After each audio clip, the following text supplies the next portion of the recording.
कल भी मेरे मुलाकात पे भी कुछ आए हुए थे मिलने वाले, बस ख़वातीन थी गालबन। उन्होंने कहा कि हमें फ़लाँ तकलीफ़ हमेशा से थी, हर इलाज किया लेकिन ठीक नहीं हुई। जब आपने नक्सवामी का जिक्र किया तो हम सुन रहे थे, और वो इलामतें, वो जो उनके मियाँ की बेगम थी, उन्होंने बताया कि वो इलामतें मुझे अपने अंदर मालूम हुई और मैंने खाई और बिल्कुल ठीक हो गई हूँ।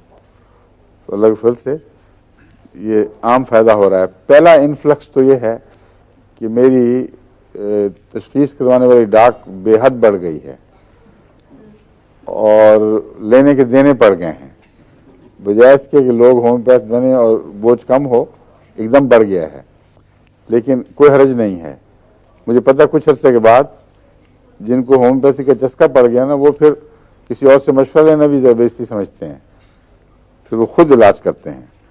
तो वो दौर भी आएगा जब बड़े कसरत से होम्योपैथ हो जाएंगे और सिवाय इसके कि मजबूर हो जाए वो मशवरा नहीं किया करेंगे। और इर्द गिर्द महल्ले वालों के लिए भी इंशाल्लाह फ़ायदे का मूजिब बन जाएंगे।